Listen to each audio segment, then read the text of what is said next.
छत्रपति संभाजी नगर में कांग्रेस ने ईवीएम हटाने की मांग को लेकर जिलाधिकारी कार्यालय के सामने प्रदर्शन किया। कांग्रेस प्रवक्ता अतुल लोंढे के नेतृत्व में यह आंदोलन हुआ। कांग्रेस ने चुनाव से पहले भी ईवीएम हटाने की मांग की थी।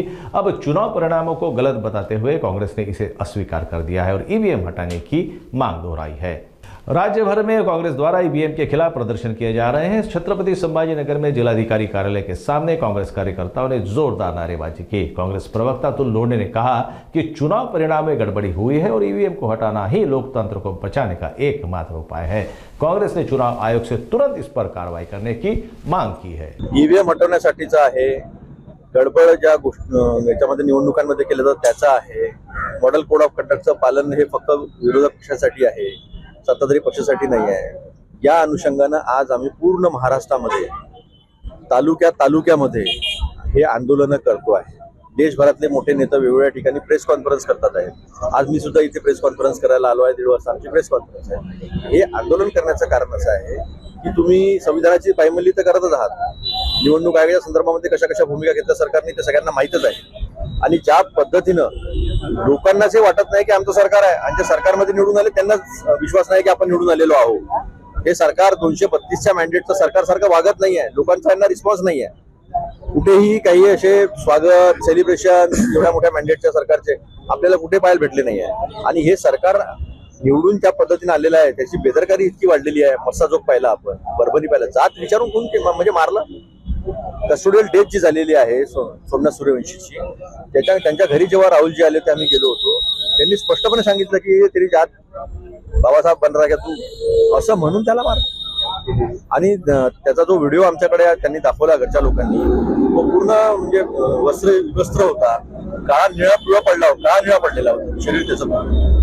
इतकं मारून वेगवेगळ्या खोलीमध्ये नेऊन घरच्या लोकांना नाही सांगायचं, इतक्या पद्धतीने चालू आहे। सुरेश दस स्वतः म्हणतात की 5,000 कोटीचा पीक विम्याचा घोटाळा आहे। बीड म्हणजे जे चित्रपटांमध्ये आपण बघतो काल्पनिकरित्या राजकारणासाठी मर्डर करणे, पैसे घेणे, वसुल्या करणे, हे सगळं महाराष्ट्रामध्ये। याचं कारणच हे आहे की यांना माहिती आहे की लोकांच्या मतांची आपल्याला गरज नाही आहे, ते आपण मॅनिप्युलेट करू शकतो, त्याच्यामध्ये गडबड घोटाळा करून आपण निवडून येऊ शकतो। त्याच्यामुळं लोकांच्या इच्छेच्या विरोधात जाऊन हे सगळं सुरू आहे। दिला का सोयाबीनला 6,000 रुपये भाव आल्याबरोबर कापसाचं काय झालं, कांद्याचं काय झालं?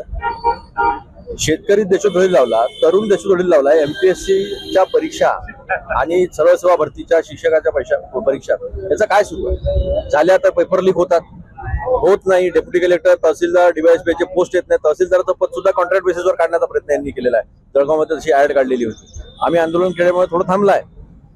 देवेंद्र फडणवीसांनी निवडणूक समोर ठेवून सांगितलं होतं की मी कंत्राटी पद्धतीने भरती करणार नाही, केलं होतं ना।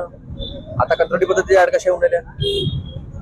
मग लोकांनी यांना मतदान का द्यावं? महागाई आहे, बेरोजगारी आहे, शेतकरी दिसून लागलेला आहे, महिलांच्या वरचे अत्याचार, असुरक्षितता वाढत चालली आहे। काल किती भयंकर बलात्कार झाला मुंबईमध्ये, निर्भयापेक्षा भयंकर बलात्कार झाला।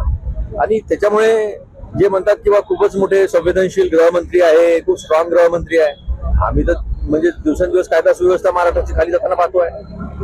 दिवसेंदिवस शेतकरी जो आहे तो दशतोडीला लागलेला बघतोय आपण। एक सर्वे आला काल द हिंदू पेपरचा, त्याच्यामध्ये 900 आत्महत्या मराठवाड्यात झालेल्या शेतकऱ्यांच्या। तर या सगळ्या गोष्टी ज्या आहे यासाठी सरकार हे बेदरकारपणे यासाठी वागत आहे, कारण की त्यांना माहिती आहे आपण गडबड घोटाळे करून निवडणुका जिंकू शकतो। आपल्याला लोकांच्या मताची गरज नाही आहे, लोकांच्या गरजेप्रमाणे सरकार चालवण्याची गरज नाही आहे। त्यामुळे लोकांशी खोटं बोलले आता पाठ दाखवत आहे। त्यामुळे काँग्रेस शांत बसू शकत नाही। हे संविधान जे आहे ना, या संविधानानं आम्हा सामान्य माणसाला अधिकार दिलेले आहे आणि त्या अधिकाराचं संरक्षण करणं काँग्रेसचं काम आहे, काँग्रेस ते करत आहे। जे मत दिलं तेच सरकार आलं पाहिजे, हा आमचा प्रयत्न आहे।